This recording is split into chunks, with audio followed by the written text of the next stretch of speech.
Welcome to the Blueprint Podcast, where we throw out the old blueprints so you can become who you were always meant to be. I'm your host, Jason Smith, and if you haven't already, make sure you click the subscribe button and share this podcast with your friends on social media and tag me in it at JBirdFit. Today, I have a very special guest for you, Jack Donovan. Jack Donovan is an American author, speaker, and influential voice in the realm of masculinity and men's issues. Best known for his books, The Way of Men and A More Complete Beast, Donovan explores the themes of strength, honor, and the traditional roles of men in society. His work encourages men to embrace their primal nature and cultivate a sense of purpose and integrity. Donovan's philosophy is rooted in the concept of tribalism and the importance of brotherhood, advocating for men to build strong, supportive communities. In addition to his books, Donovan leads the men's group Order of Fire, where he fosters a community of men dedicated to personal development and mutual support. He has also contributed to various publications and appeared on numerous podcasts and speaking engagements, sharing his insights on masculinity, culture, and personal growth. His thought-provoking ideas continue to inspire and resonate with men seeking to reclaim their identity and live authentically. Jack Donovan, welcome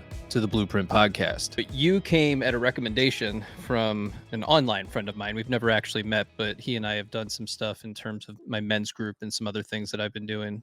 Graybeard Actual, his name's Gardner. He suggested that I read The Way of Men. And of course, he said by Jack Donovan. And you hear that name and it's just like, yeah, of course I'm going to read The Way of Men by Jack Donovan, because that just sounds like a really freaking awesome name. That makes sense. Let's dig into it. And as I was going through it, you start listing off all these things that I think are a very typical experience for many of us that are out in the world, just trying to, we're getting by, we're surviving, we're doing the best that we can. We're trying to figure things out. We're trying to figure out where we fit in into the world. We feel separate from the way things have been going on. I think many of us are going through this constant struggle to figure out, who am I? Where am I going? What am I doing? And the why behind why I'm doing it. Another thing that I saw today, and it really goes well with the end of your book, A More Complete Beast. And this guy was talking about, his name's Paul Chamberlain, smart, funny, tortured on Instagram. And he cited Vesperance, a wistful recognition of an era gone and an unknown future on its way. Yeah, it hits you. And I'm like, that's interesting. Of course, I dig a little bit deeper and I find something on Reddit. And I think this will really paint the picture for where I want to go with this podcast, this hour that I have with you. And it's the golden hour of an era. And you're acutely aware that you're riding the last rays of a setting sun. You look around and you see the world in the simplicity of the now, cognizant of the tectonic shifts on the horizon. And in that instant, you're both a poet and a prophet. You feel a sense of loss for this beautiful and perfect world that doesn't even know it's already a memory. Yet there's a thrill, a pulse of electric anticipation for the unfathomable future that's rushing towards you. Vesperance is the emotional echo in that liminal space, where the nostalgia for what's behind you is tinged with the exhilarating unknown of what lies ahead. And that came from Mask of Man on Reddit, from an article that was printed off in Medium. And I'm curious what your thoughts are on Vesperance. It sounds like a lot of things that I've been describing and other people have been describing. Yeah. Just whether you're talking about the end of the West or you're talking about different golden ages or our perception of golden ages or so forth. Oddly, I've never heard that word. And Right. I'm a word nerd, and so I'm Yeah. surprised. Vespers, I think, has to do something.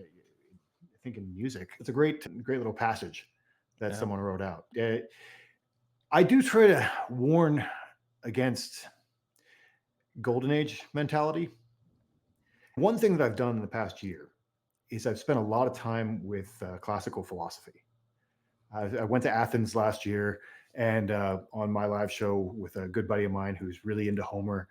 And we just finished an 8-week reading of Plato's Republic and just did a really big deep dive into that. One thing that I really got out of a lot of the study is the realize of how tumultuous things always are. And we feel, obviously, I think everybody, especially since 2020, everyone feels that like the world is coming out apart at the seams and we don't know how to plan for the future and things like that. So it becomes very stressful in a sense, but it gave me a little bit of a sense of peace. We're talking about cancel culture. And then you read about Socrates basically getting tried and forced to commit suicide because he made the bad argument seem good. you know, Right. but he was corrupting the youth. And I actually got to visit. They actually know where the Athens prison is, where he actually committed suicide. And so there's that spot there in the center of Athens. So I visited that, and it's just the way things feel right now. I think it's a function of the media that we see news constantly. But there's always been upheavals. If you look at the time period, I'm not a super big history guy, but if you look at the time period that think of this great age of philosophy, of Plato and Socrates and all these people walking around in robes and talking about high-minded things. And there were wars going on all around them and changing factions. I saw something recently that said Plato might have ended up being sold as a slave later in his life. Yeah, I have to confirm that, but it was like a report that they think they'd found like where he was buried. That's like kind of a new thing. But yeah, all these guys were going through so much, the world was changing around them constantly. And I think in America, we have this sense that we lived through a century. You wouldn't even say we had a civil war. Right. There was World War I, World War II, which that was overseas things, but we've had this era of a few generations of real prosperity and freedom from worry, really. And that's probably historically atypical. You go through brief periods of that, but things keep changing. And we have to, so I don't know, it gave me a sense of, okay, this is how it always is. To a certain extent, you get a little bit of period of everything be nice. And we were just lucky enough to be born into, we're not boomers. We weren't born into a generation where you could buy a house for $1 and then Right. get like $1 million. And then you constantly get reminded of that. And it's why can't you do the same thing? There's a lot of reasons why I can't.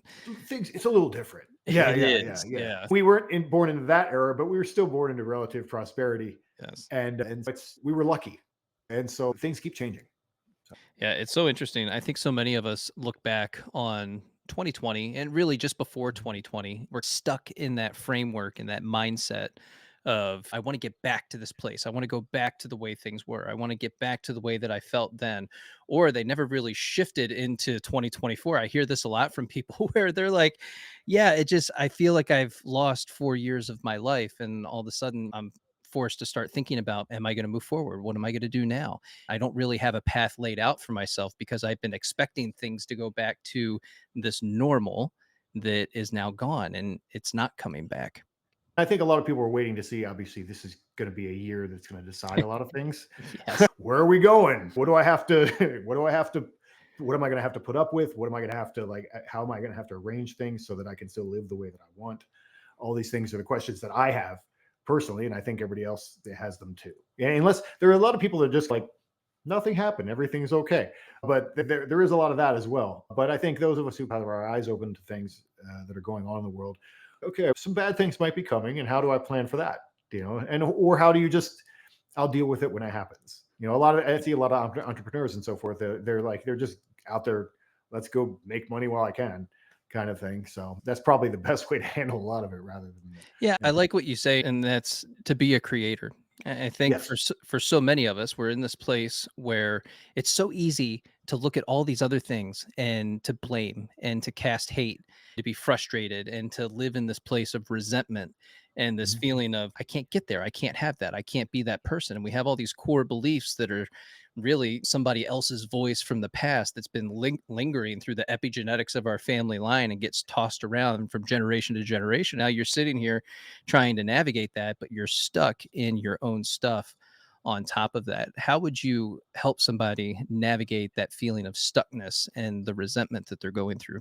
Resentment is a big topic that I've written a lot about. The More Complete Beast is basically about overcoming resentment, which resentment is an easier way to say it. Resentment is the French that Nietzsche used. And this idea that, especially resentment is basically this jealousy that you have about people who are above you. I just did it with the boomers, but it's jealousy that you have. But resentment specifically is about a jealousy that you want to see them punished for being successful, and you want the people who are above you to be punished for being successful.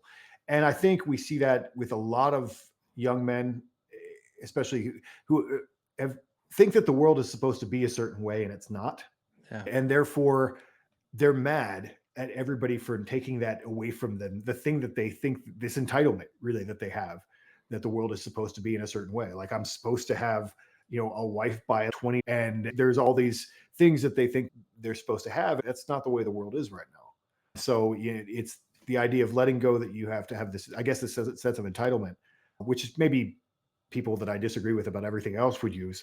But there is a sense of entitlement there that feels like I deserve this, but you didn't do anything to get it. Like you have to let that go. That sense that you deserved something, as Clint Eastwood would say, deserves got nothing to do with it. But yeah, I think just letting go of that is important. And then realizing, like, how can I be positive within that frame of moving forward, rather than the thing is, men are thumotic and we're angry about injustice. And I don't think it's wrong at all. Especially young men are very angry about injustice. And I'm angry about injustice all the time. But you have to separate that from being angry just because from other people because they're doing better, or angry because people won. Focus. It's good to be angry about injustice and to never let that go.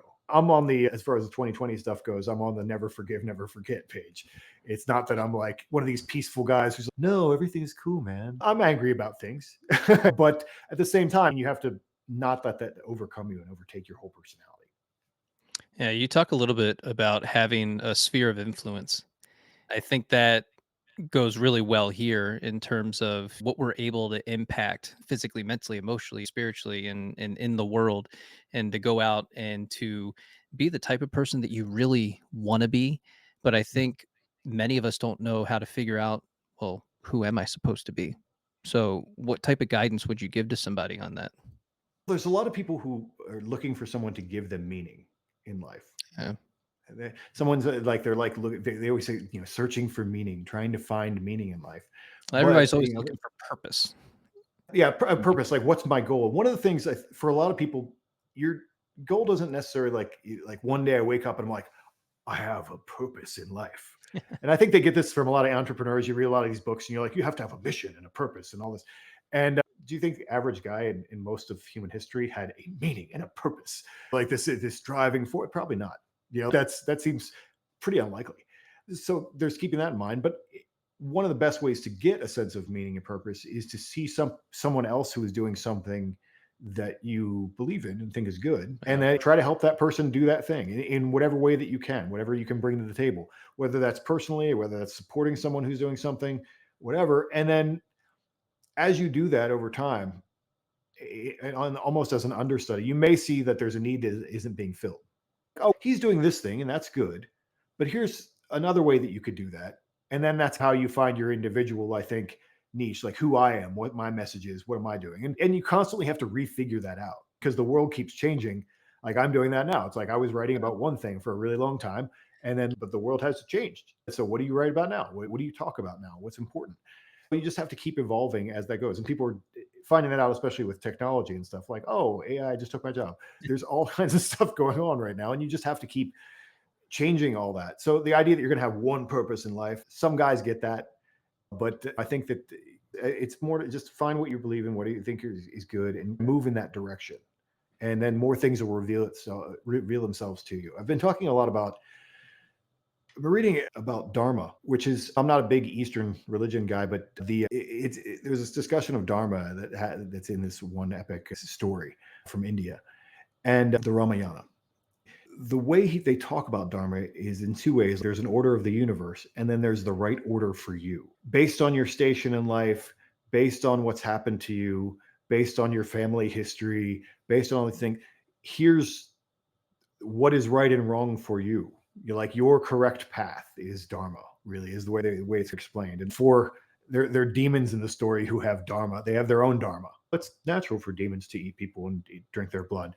So that's fine. They're not out of Dharma for doing that. It's this idea that you have, based on everything that you like, your natural talents, for instance, like things that you're good at, things you're not, based on that, what direction can I be moving in because of that? Your natural, what kind of personality do I have, really?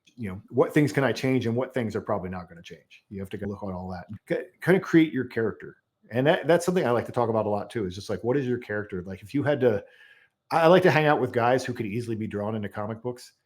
like a graphic novel. Like I have a bunch of friends. You could draw that guy into a graphic novel in five minutes. You know exactly who that guy is, what his character is, and what he's doing.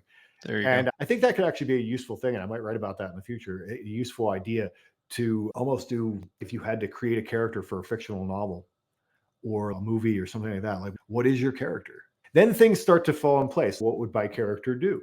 What would he do in this situation? And then do that. And that's harder. That's easier said than done. But as you start to get a sense of self in that way and create who you want to be, and people always think that's fake if you're creating, like, you should just be yourself. But I think a lot of people are stuck in the idea that being myself is like whoever I was in high school or whoever I was as a young adult or whatever. And no, it's you can create, you put yourself in the driver's seat and create this person.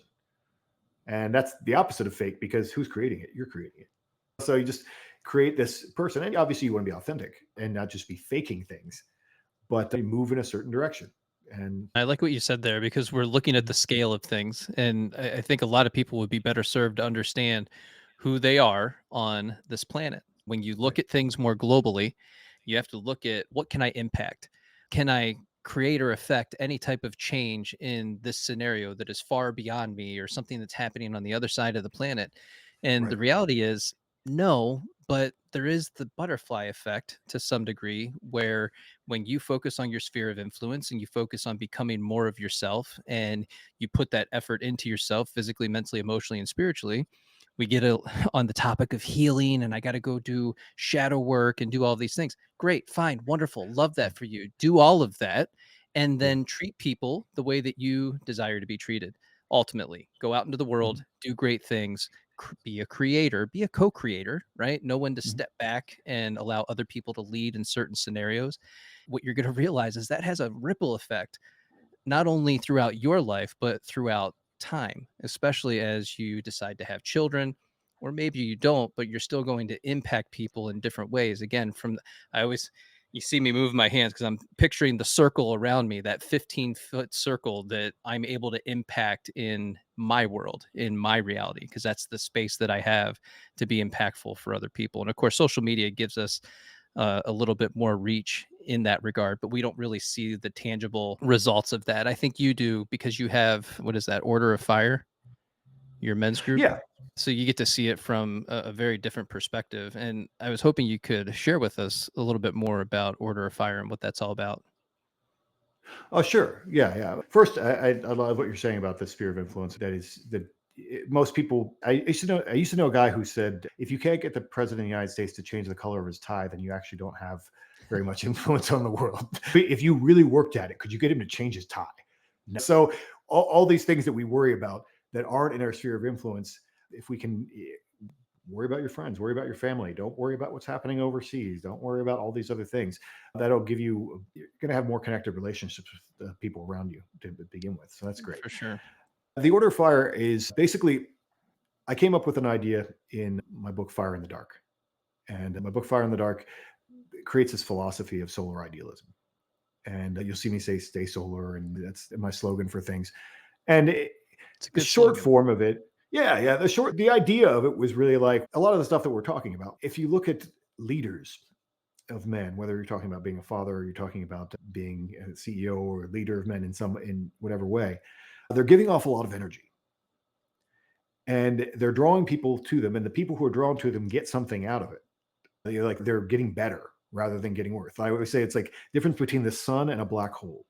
A black hole like just takes everything into it, and there are a lot of leaders who are like that, who will just suck everyone dry around them, or they're leaders for a short time. They're not really leaders, is not a great word for them, but that's what will happen, like bad cult leader.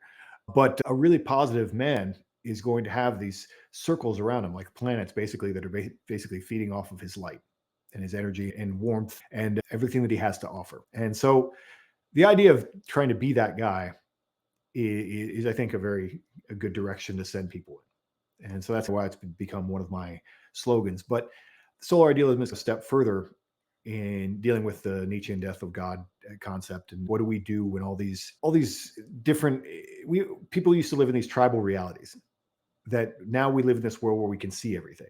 And it was creating problems in the 1800s. It's creating problems now because humans are organized to live in small groups. And that's just how we're wired.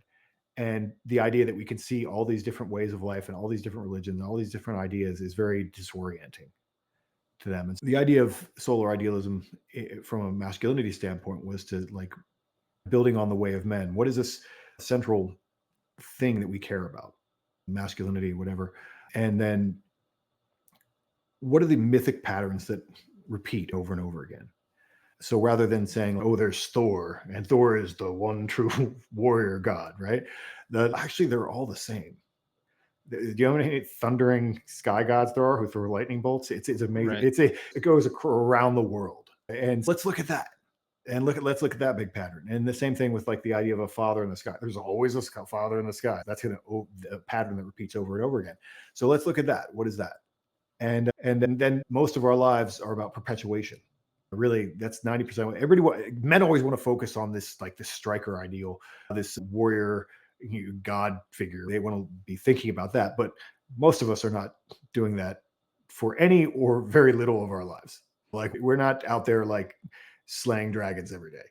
But a lot of what we have to do is just keep things going. Okay, like apparently I need to update my renter's insurance. It's just all the work that you need to do in life to just keep things going, whether it's relationships, movies that you don't want to watch because someone else wants to watch them, like things like that. There's so much stuff that you have to do. We call it the Lord of the Earth. So these 3 different archetypes that I lay out in Fire in the Dark. And our idea with the Order of Fire is basically building off of those ideas. This idea of becoming a solar force in the world, having some kind of point of orientation, which is what the sun is. It's an axis that everything circles around. So having your own system of values that you care about instead of receiving them from outside and figuring out what those are. So we do a lot of philosophy. And then we do a lot of reading about mythology and talking about that. And then our central ritual that we do is a fire ritual, which I made up and I am doing in 2 days. We're going to go out and shoot some guns and do a fire ritual. So that's my weekend. But that's basically, it's a great guys coming in and hanging out with them. So it's an interesting concept because you really have to get what we're doing to be in the Order of Fire. But that's where I'm going with it. And I think it's a cool idea, like the idea of creating new myths and new ideas that then reflect our time, because all these things that from the past really were just reflecting what they needed at that time and based on their environment and the things around them. And so like, how can we create things that make sense for us right now? What do we need? So that's the idea. Make sense? What does make sense for us right now in a world that seems to be turned upside down depending on your perspective? There's no one answer to that. Like for the system, for instance, one of the things I wrote about in Fire in the Dark was like men probably don't need female role models right now because that's being pushed down their throat in every like part of culture. They don't need to get in touch with their feminine side. They're already there. Most men are like raised by women and taught by women in school, and they're surrounded by women. They need to get in touch with the bigger idea of men. Like not just, obviously they need to have men around them. I think men feel insecure, and I've been saying this for 12 years. A lot of men seem very insecure in the modern world, and they are, because they don't have a male group of friends. Yeah. Like once you get out of high school or college, that's hard to find. And you really have to have a male peer group. And they let you know who you are to a certain extent. If you're just alone by yourself trying to figure out who I am, we react to one another. So what guy do you become in this group of guys? What do you bring to the table? That gives you a sense of identity, and it gives you a sense of validation. Now, a lot of things, like I feel good about a lot of things that I did. I've had some pretty cool guys say, "Hey, what you said was right." Like as far as the way of men and so forth. Like I've had special forces guys and black belts and all kinds of stuff. Yep, you got it. And I'm like, cool, all right. But that kind of validation from other men, people are like, you shouldn't need outside validation, and that's not how humans are. We're social animals. And so it's good to have your skills tested and whether you're competing in something or whatever, have that kind of validation. And then you know who you are and where you fit in. And that doesn't mean that you're the top dog in everything, because you never really are. But I've met some guys that are pretty close in a lot of things, but they're hierarchical animals, and we fit in different ways. And I have this former Green Beret who I'm friends with, and he would do these war reenactment groups. And because he was special forces guy, he thought that everyone always wanted to be special forces guy. And he was amazed when he did these reenactments that there's a guy who wants to come and do a World War II reenactment and be the cook. And be the cook at the day. It took me a long time to wrap my head around that's like that someone wants to do that, right? I thought Really? they all wanted to be the superhero warrior, but some guys are just like they're there to be the cook. And Need everybody. yeah, they just have that. That's their dharma, right? They want to fit. That's the role that makes sense to them for who they are. I don't think I And can be that, but I can be this, and because I can be this, then I can be in support of the greater good, and so it gives you that sense of purpose. exactly, exactly. Yeah. We need men can't all be the same guy. We in any group of men, you need the superhero team.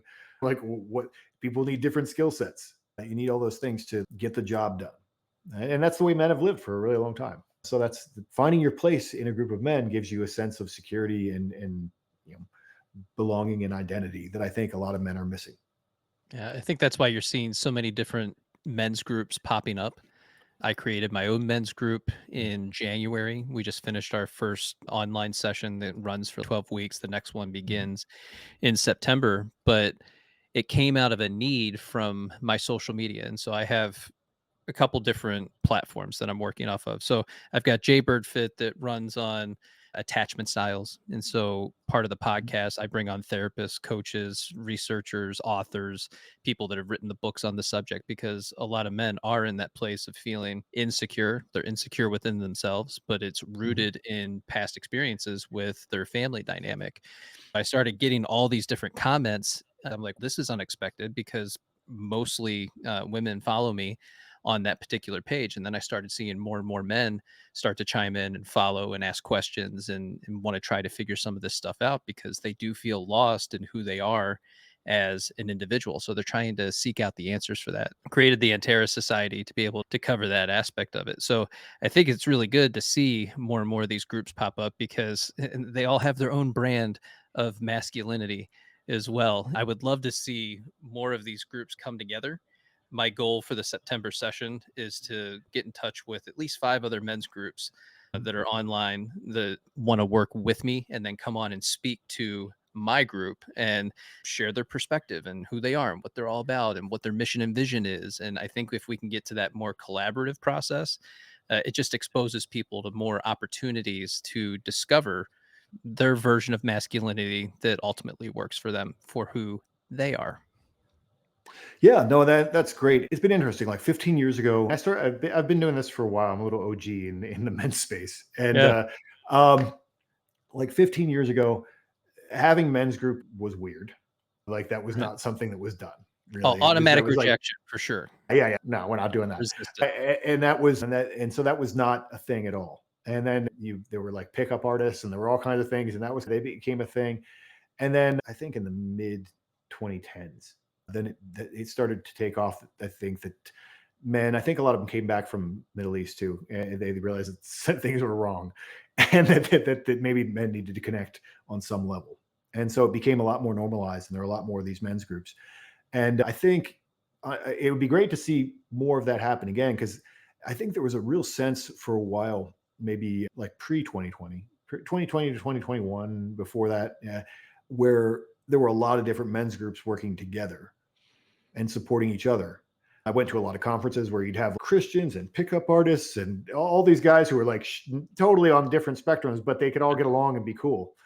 And then I think possibly because a lot of them were in some way responding to radical feminism, they were that radical feminists got killed by trans. And so then I think, as is the case with men, as the way of men, when they have a superordinate enemy, they all work together. And then as soon as that goes away, they start fighting with each other. Right. And I've seen a lot of that. I think there's a lot more. And I think the culture of you get views by doing hot takes about other people and Yeah. trashing them. For And I'm not on that page at all. You'll never see me No. do that. But that's how a Not lot of not a people. worthwhile pursuit, I can tell you that. No, no, Yeah. it's trashy, and it's really just divisive. But you have a lot of guys doing that now because that's what gets them views and likes and follows and people popping popcorn. Oh, no, And I see it, so, and it's just, "You're a oh yeah, fat loser," and then just yeah, that's motivating that guy. I'm sure he's buying all of it. It's always somebody in sales doing that type of stuff, and you're just like, "Good God, make it stop." absolutely, Not good. absolutely, yeah. But yeah, it would be good to see more people working together again.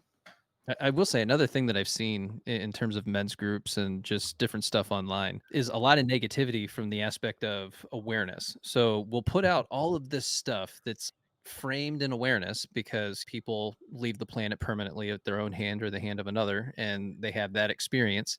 So we're going to put these videos out, and then you get 34,000 people that like it. There's thousands of comments in there of, yeah, man, this is me. This is my experience. This is what I'm going through. What they don't realize that they're doing is they're wiring in that way of thinking. So they're repeatedly putting themselves in this position to consume all of this stuff. And what you consume consumes you. And every day you're just reliving it over and over and over and over again. And then you try to figure out, why am I miserable? Why am I sad? Why am I isolated? Why am I feeling all of these feelings? Or why am I completely numbed out and not involved with my family, with my kids, with my job? Why am I completely detached from everything? Look at what you're consuming and then how that impacts your life. It's not good. Yeah, no, absolutely. A lot of people are living in. There are a lot of these kind of groups and ideas out there that teach people to relive their trauma. Is that kind of what you mean? Yeah, that kind of thing. There's a lot of. Well, There's a lot in a of. way, Yeah, you become the perpetrator of your own pain in that yeah, process because you're constantly consuming the same type of content over and over. It's framed as awareness. Hey, this is super sad. Yeah, it is super sad. yeah, But you also you're present in this moment and you have every ability right now to do something different for yourself. And so you can continue to doom scroll on that particular topic, right. or you can go for a walk, you can work out, you can go sit in a sauna, I don't know, do some breath work or meditate or whatever it is for you, journal. There's so many different Yeah. things that you can do. And instead, you're doom scrolling on stuff that's going to leave you feeling miserable. Oh, totally. That's like anger porn too. That's a big. That's a big thing. Things that make people angry and they get excited. People get excited about being angry. Yeah. That's a big factor too. Just why are you angry all the time? Well, same thing. You look at nothing but things talking about people talking about why they're angry.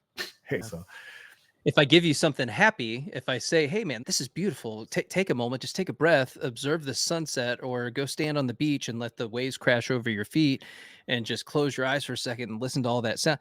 People, it's automatic resistance. Yeah, I'm not doing that. It's not sustainable. That's not real life. That's not. You don't know my life. I have all these horrible experiences.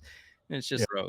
Again, you can continue to live that way, or you can try Mhm. to see the beauty in the situation that you're currently in the circumstances that you've been given. You can get really good at living this part of your life.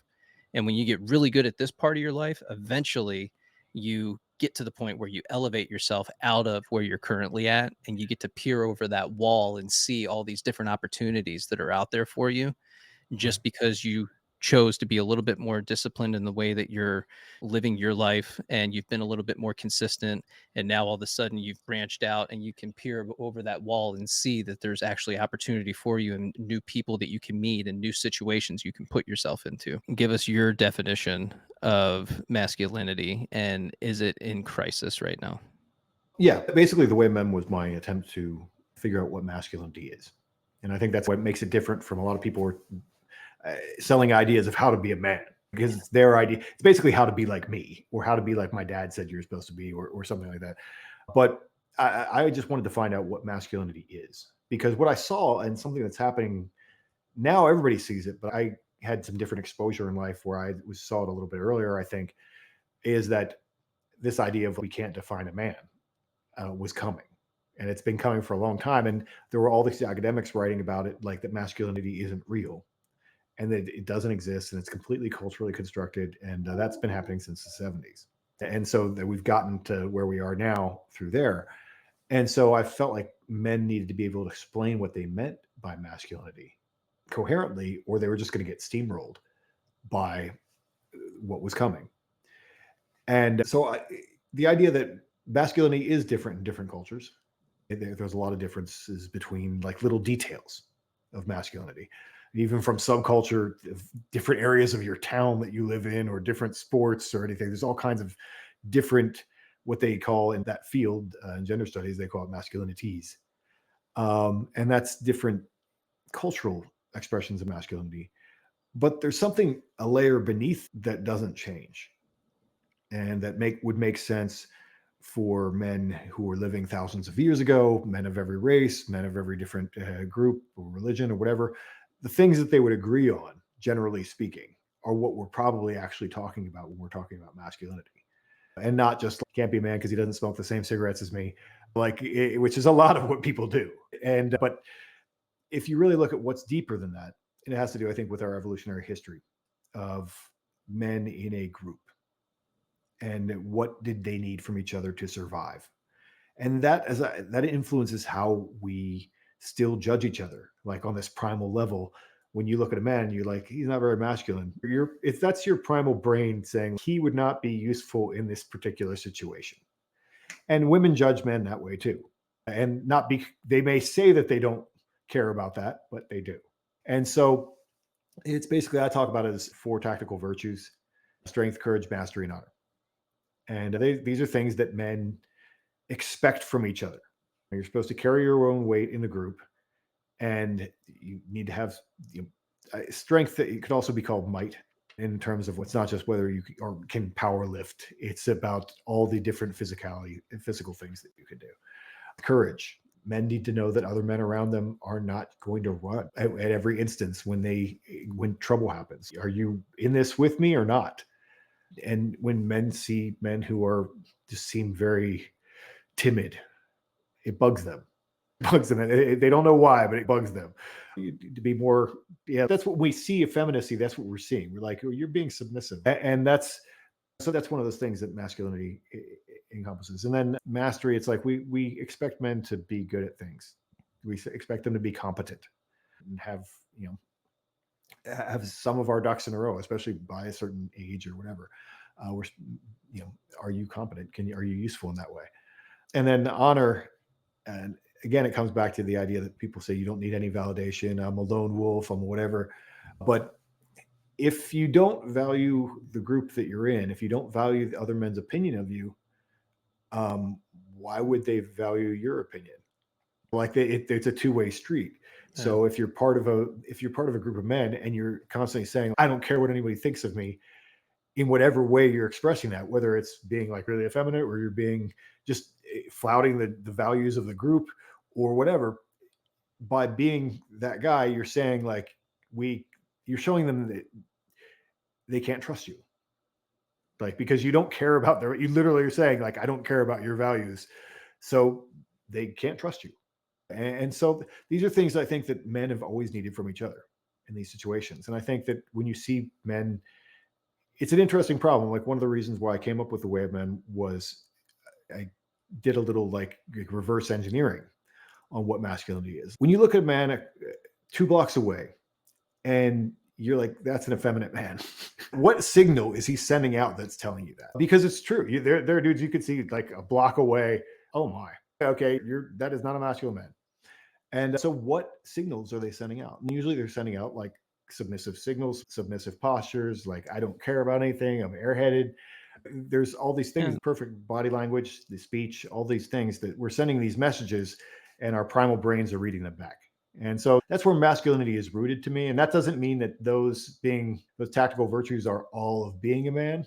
That's not all virtues in life, but those are the ones specific to men that if men don't have them, they're regarded as not being masculine.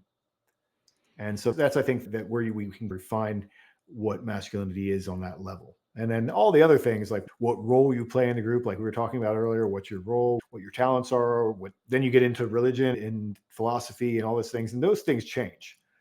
And those from the individual, from the culture, all those things change. What kind of clothing is acceptable? That's a huge thing from culture to culture. Like what makes you a man you could be entirely, clothing oriented, but the deeper thing that's beneath that, I always say a kilt is basically a dress, right? But it's not. Like it's the warrior costume of a tribe. You could say it's a dress, but they were actually doing the exact same thing as all the other men. But that's what men were in their culture to represent these values that we're talking about. That's how they display that they're strong men. So, and today many of us just wear Under Armour and call it good. Someone said something to me like once, like there's places in the South where if you're not wearing Under Armour, you might as well just have a dress. I also think it's like it's an age thing because I'm in my mid-40s and there's just a Yeah. level of I don't care. I don't care. Jeans, t-shirt, Under Armour shirt, shorts, whatever. I'm good with it. Yeah. There's a part of me that's no longer trying. Nah, when I go out, it's different. In my daily life, it is what it is. I think it's important. That's another thing that happened with masculinity. Men actually did care about how they looked, but it's become, in America especially, I think we've lost a little bit of a connection to the arts. Men made most of the art for most of history, and a connection to caring about our appearance. We don't do it the same way that women do. It's not, we're not competing. We're not competing in the way that they compete with their appearance. But I think using what you wear and what you do communicates something. And again, it's another extension of how would I draw you? What's your character? What are you putting out there to the world? And so I think that's an interesting thing to think about. Same thing on a day-to-day basis. I live in Arizona. It's 105 degrees right now. I spend my life in basically a tank top and shorts and go to the gym. That's what I'm Right. doing 90% of the time. For sure. Now, it's interesting because you see people like Jordan Peterson and then Mhm. Justin Waller, and they're leaning into wearing suits when Jordan Right. all the time.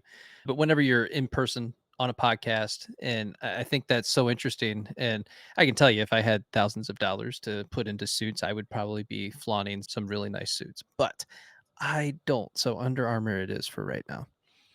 Yeah. And there's a time and a place for that. Like Yeah. suits aren't what normal people wear. 100 years ago, they were. Right. Like if you were a man of a certain station, you wore a suit every day. But now that's not the case. And it's not even associated with wealth anymore because you have all these tech millionaires and whatever walking around in t-shirts. And so it's a very different thing. They're a cool thing, but they're almost an artifact to a certain extent. It's a particular selling point for a particular type of guy. Are there any questions that I should have asked you that I didn't, or that you would like to talk more about? I think we got into a couple of things that I'm actually just starting to touch on now in terms of virtue and dharma, and that might be my next book. That'll take 2 years because they always take 2 years, but I, it I might think be where I'm going. I think one place where people might be a little more Uh, curious is sure. your evolution from young Donovan into who you are today. What has that progression really looked like for you?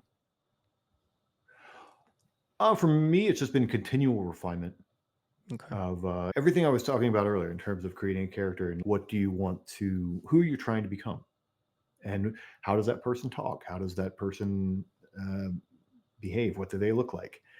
And then those experiences actually transform you too. I think when I wrote The Way of Man, or maybe a little bit of writing before that, at some point I realized, well, I guess I got to go get punched in the face. So as a man in his late 30s, went and started doing boxing for the first Yeah. time. And now I'm a purple belt in jiu-jitsu. I've been doing some kind of martial arts thing for 10 years, probably. And all those experiences like that's changed me. I had an idea of where I wanted to go. And now I have firsthand experience with that kind of thing. And so I have a different level of confidence with it. Not in a way, I saw a martial art UFC guy or somebody like that say the other day that, you know, when you actually have fought or done that kind of thing over time, you know that it could go any way. And you maybe don't want to get into that. Like, I know what it's like to get knocked out. You start to get a sense of being a little bit more reserved about, I know what violence is.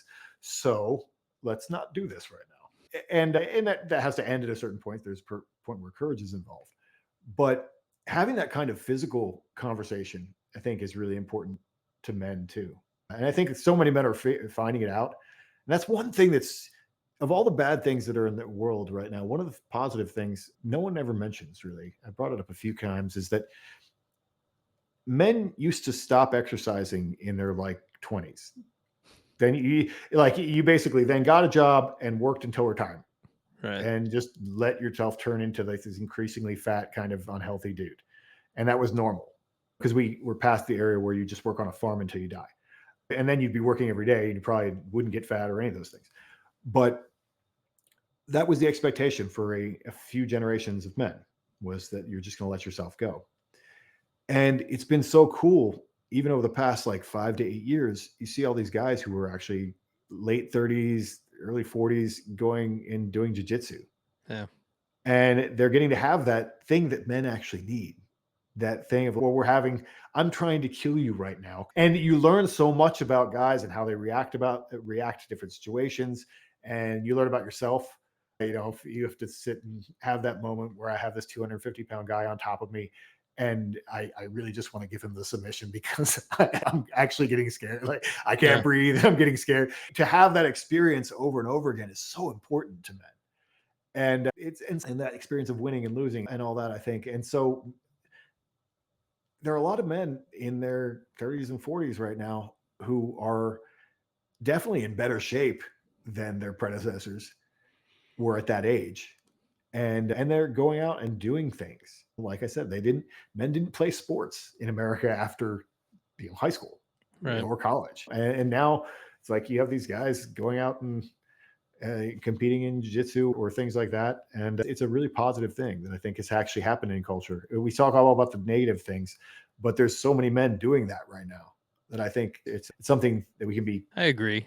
It certainly tests you in ways that you've never been tested before. When's the last time most people have been gassed out on something completely, where you're just completely exhausted, but it happened in a matter of less than 30 seconds and you're like, what happened? Why am I like Right, this? And then you learn, okay, I got to learn to breathe differently. right, I got to focus more on nasal breathing and take my time and get those deep breaths and allow myself to be in this moment and be present, that this isn't necessarily a dire circumstance, and to start to trust your skills and abilities in that right. situation.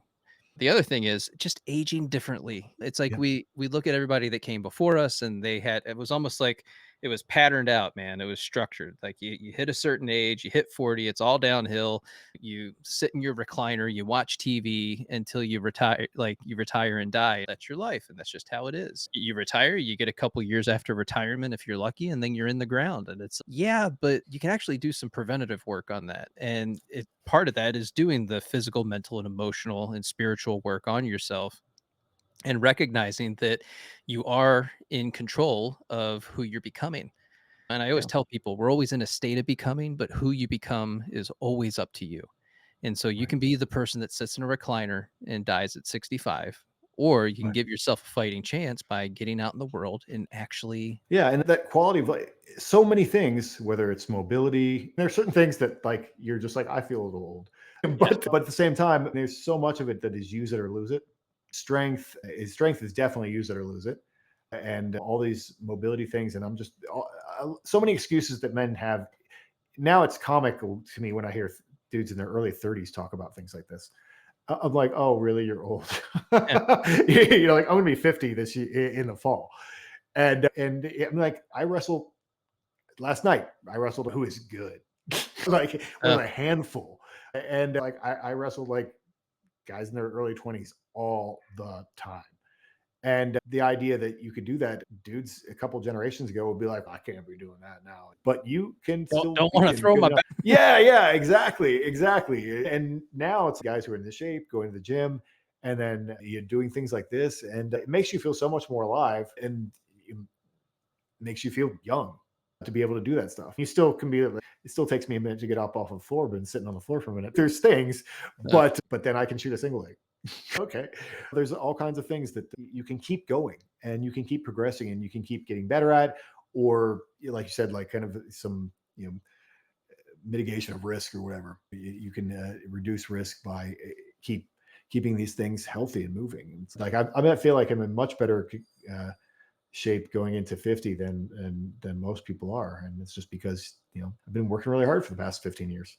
So and for those of you who are considering jujitsu, give it a shot. Generally, you can go in, you get a freebie, and they walk you through it. It's not. I know it can be scary at first walking into a place that you've never been before, you've never done this, and it's an odd experience. But they walk you through everything, and they take their time with you, and you can observe and watch everything, and then you get to see how people interact with each other, and you're seeing people at all different skill levels, all different age groups coming together in that adult session and interacting with each other. And yeah, you get to see it from the perspective of, yeah, that young person, they got the speed, they also have skill, and that causes you to sit back and think, okay, what can I use here? I have strength, and maybe my tactics are going to be a little bit better in certain areas. And so that can counteract the speed of somebody that's a little bit younger, but you're both challenging each other and you're making each other better. It's that iron sharpens iron process that so many of us talk about.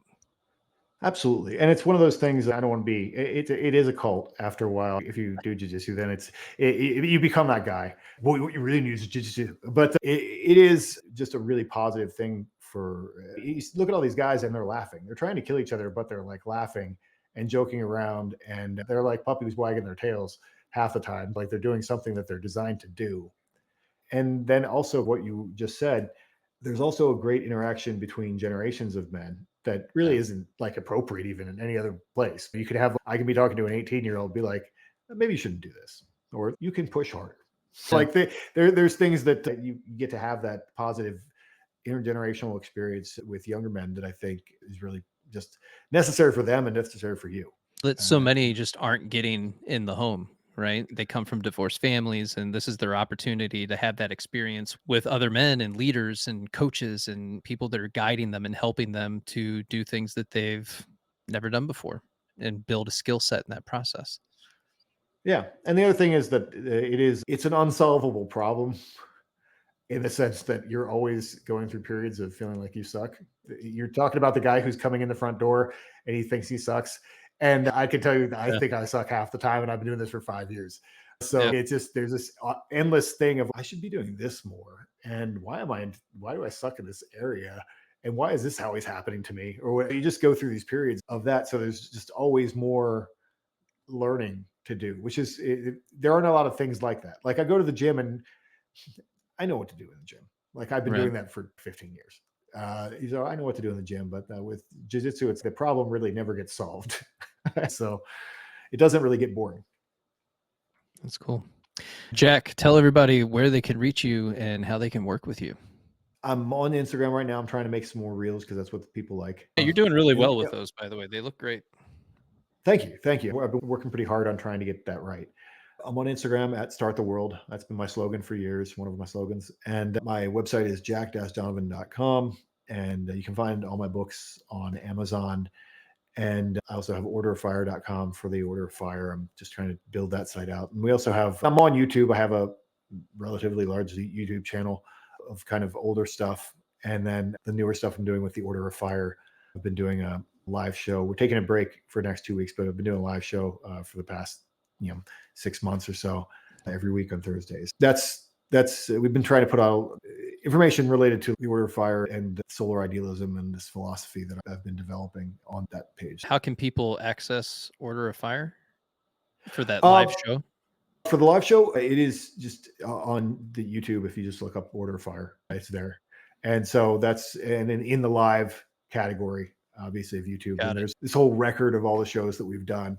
And so we'll be doing that more in another 2 weeks. We realize it's presidential debates and then 4th of July on Thursday. So I'm like, no one's going to watch those shows.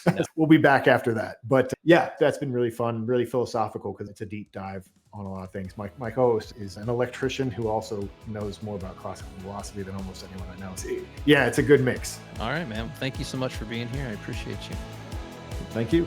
If you enjoyed today's episode, please leave us a rating and a review on Apple Podcasts, Spotify, or your favorite podcast platform. Your reviews help us reach more people and bring on amazing guests. Don't forget to subscribe to the Blueprint Podcast so you never miss an episode. Share this podcast with your friends and family and others who might benefit from these powerful conversations. Thank you for tuning in, and we'll catch you next time on the Blueprint Podcast.